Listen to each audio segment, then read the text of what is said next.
Freedom Island. So, I am sitting outside. I'm going to go over the big wheel in a minute, and I'm going to get me something to eat. I can't sit in the room. She told me there's air conditioning in there, and there is, but I am pretty sure that is where, if there's any of them leftover germs from Legionnaire's disease, where those guys all had that, where it was in the air conditioned unit and everything, they have got some of those germs, probably mixed up with the COVID now. It's going to kill me dead. I put that air conditioner on. I don't know if that room hadn't been rented. I don't know if other people smoke so much they can't smell nothing. I don't know. But I turned that on, and it was just, it's tasted and smelled like you could taste it in my mouth even from breathing it. You know what it smelled like? Is it smelled like, I don't know if you've ever had like one of them little kiddie pools, you know, not a real swimming pool, but you know, you can get one of them little Walmart ones, and you can put them up in the yard, and the kids can splash around in it and stuff. They usually just last a summer, and then they tear them up and everything. And you put a little pool cover over it. If the grass gets kind of marshy under there, and then like you leave that cover on there about a week, and then you take it off, and some of that algae stuff starts growing on the inside of the pool cover, and then it kind of drips down where that grass is nasty underneath the pool. That's what it smelled like when you turned on the air conditioning unit. So I turned that off right quick, and the windows don't open that good. I mean, I think that you might be able to open the window, but in the first place, I don't know about that crank. It might snap off, or it didn't look like it wanted to open. And for another thing, you know, it's on the first floor. I don't know, do I want the window open? I don't think I do. But it is starting to cool off. And if I have to, I'll just put the chain on the door, and then maybe hang some towels over the top of it, not turn my light on. And maybe nobody will come by and see that the door is open if I have to leave it open so I can breathe. But I'm going to go get me something to eat, cool it off a little bit. Then at least I'll be able to go in there and lay down for a while. And I set the alarm on my phone, and then I'm going to have to see, can I get the bus going back the other way, take me back to Greyhound Station, and then do take 2 up to Detroit. And I hope nobody starts explaining with a map which way is north and which way is south. I know. As that lady said at the desk, they was parked right next to each other. All right, well, I hope my adventure show that then started turning into a circus full of clowns does not turn into a horror movie where, you know, woman trying to do the right thing and save the world from Uncle Boyce gets murderized in a hotel motel 31 because she can't shut the darn door. Can't get the truck door open, can't shut the motel door. All right, I'm going to go get me something to eat. Maybe I'll feel better.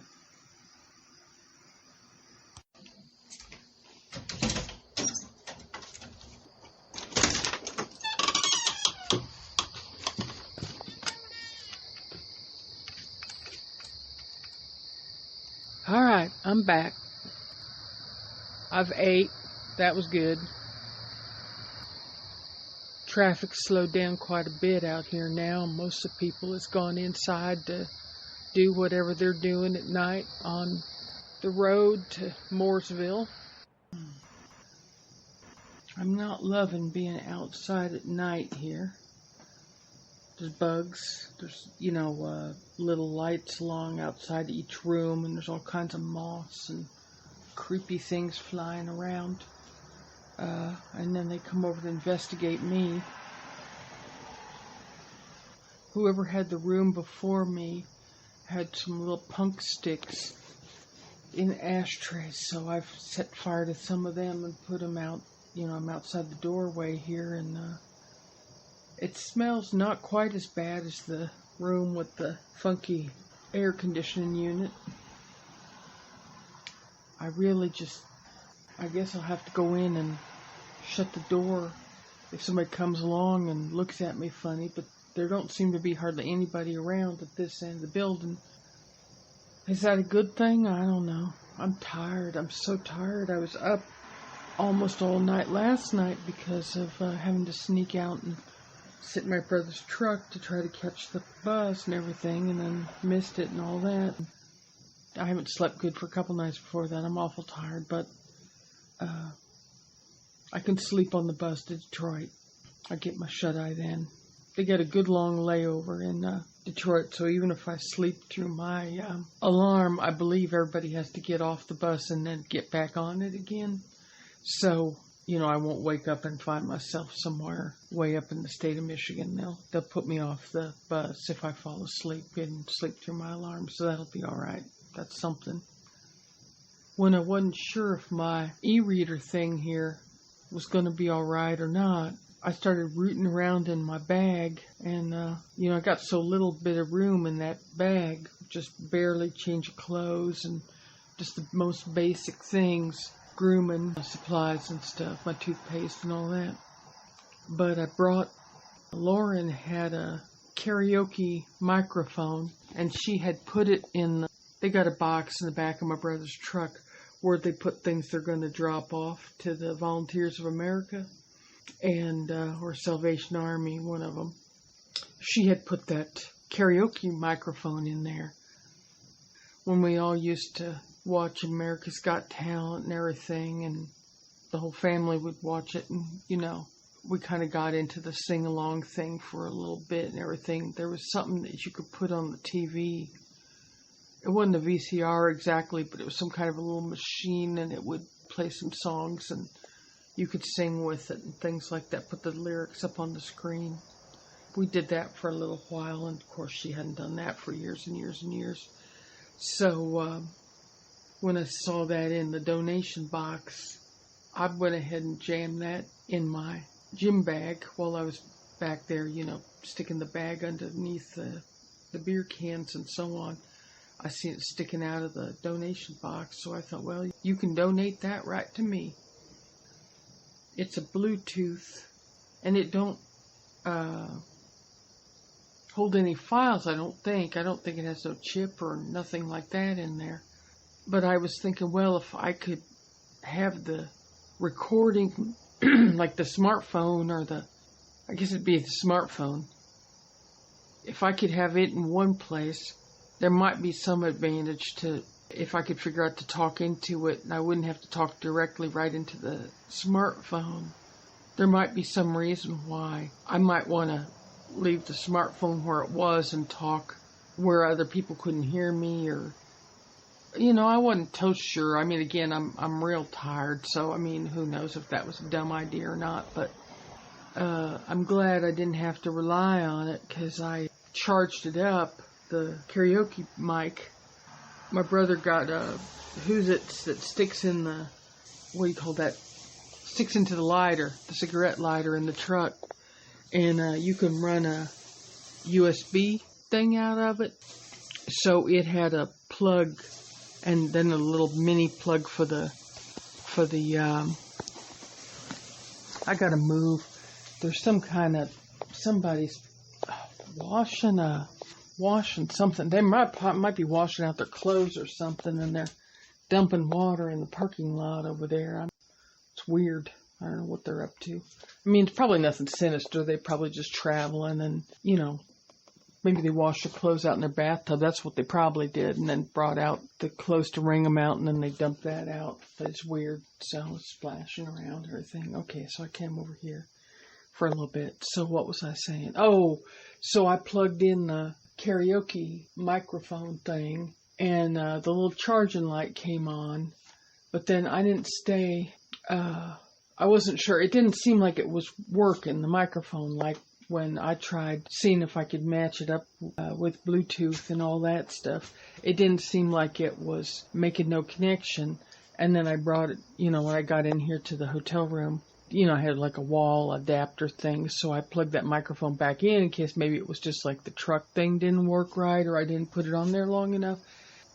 I left it the whole time since I got here, and it never has made it don't register as a device. So I think there might be, maybe it sat around not getting used too long. That would have been quite of a way to stop the ruination of our whole country by Uncle Boyce, with me recording this journal talking into my rock solo karaoke microphone. One voice against evil.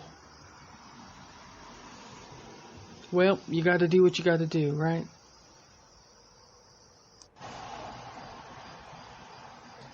Oh, I am in so much of a better mood than I was last night, let me tell you.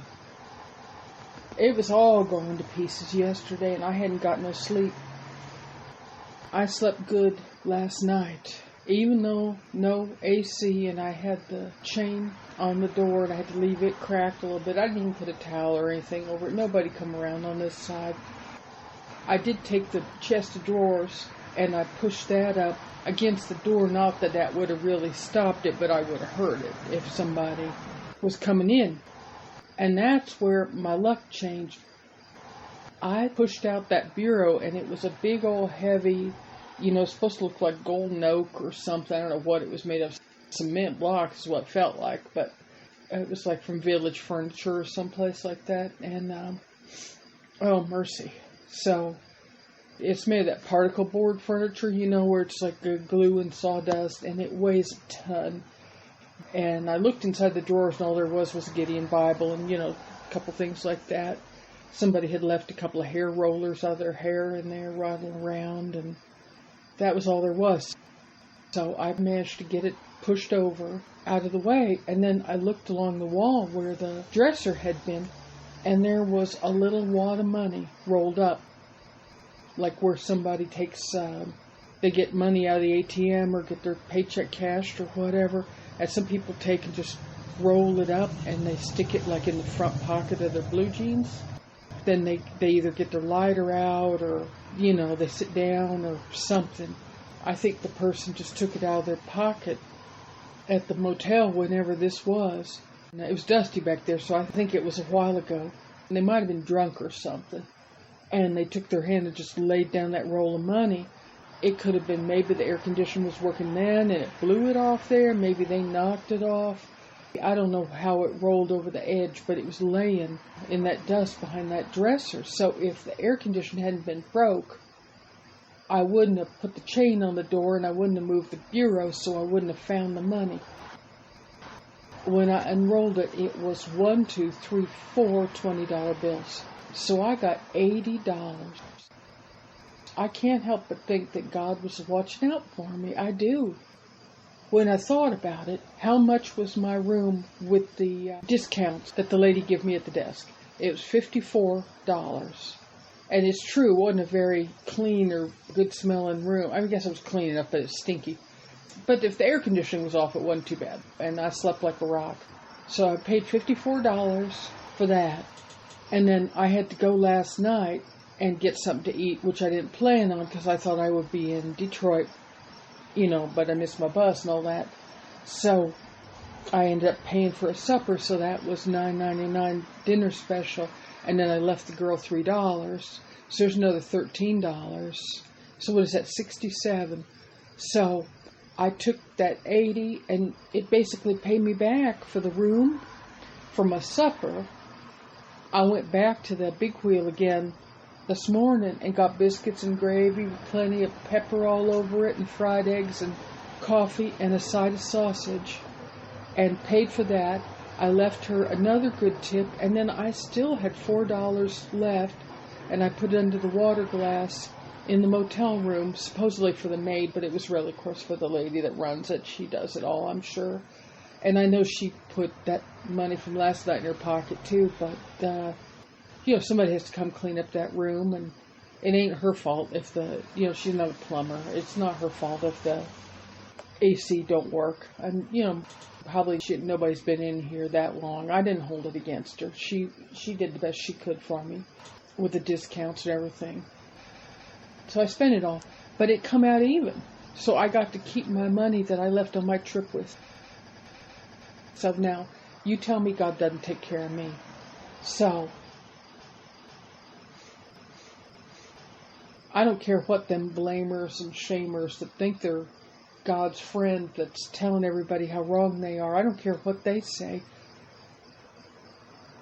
When you're in trouble and you need strengthening up, sometimes God will send you something that you need to just help you along. Won't fix all the problems, but it'll help you along.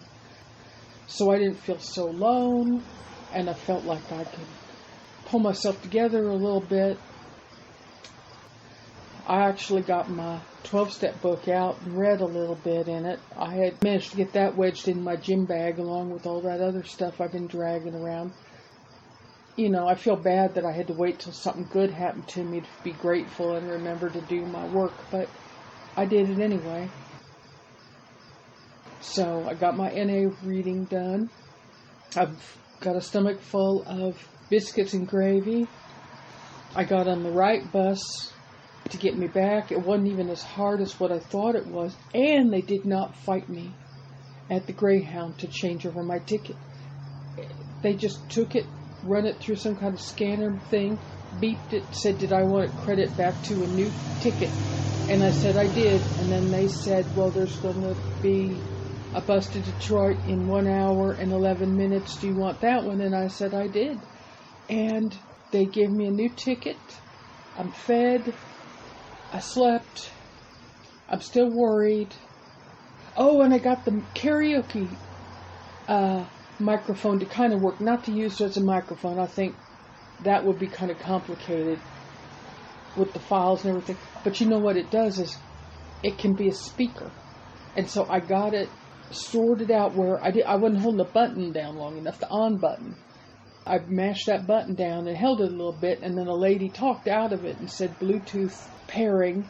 So then I got it with the smartphone, and they said they liked each other, and then I pushed the button and she said I was turning it off, and then I pushed it again and she came back on and said on and paired with your device or something. And then I tried it. I run the smartphone. I just went on YouTube and grabbed one of my macrame crochet things that's got music on it, and then I pushed that and it came right out the speaker of the rock pop karaoke microphone or whatever it's called. And I think that could be handy. I think there might be times where I might not want the sound to come out of my phone while I'm doing my super secret spy reporting on Uncle Boyce. It ain't exactly like being in a James Bond movie where they bring you out and Q shows you the new magical car that shoots bullets out of the glove compartment or whatever. But I'll take it. Alright, so I'm sitting outside.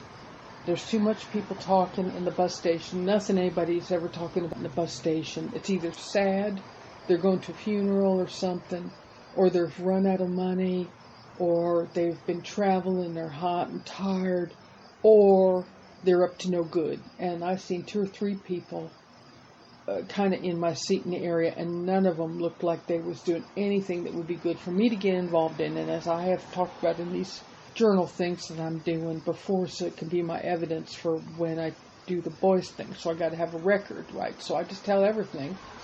And I just want police or whoever is hearing this, look at me. I do try. I know when there's trouble, and I know how to stay out of it. And I don't want to buy no pills. I don't want to sell no pills. I don't want to look at no pills. I don't want to take no pills. Pills is not a good friend of mine, and I'm not doing it.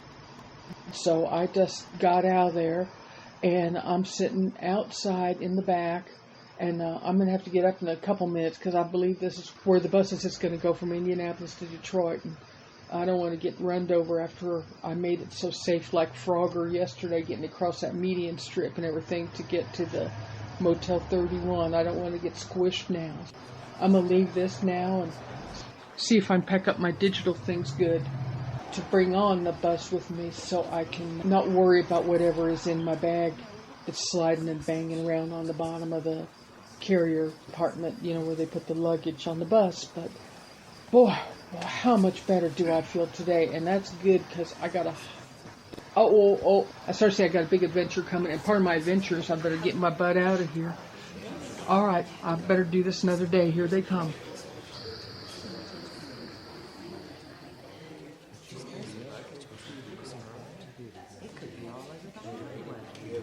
No, I had some presents at the door.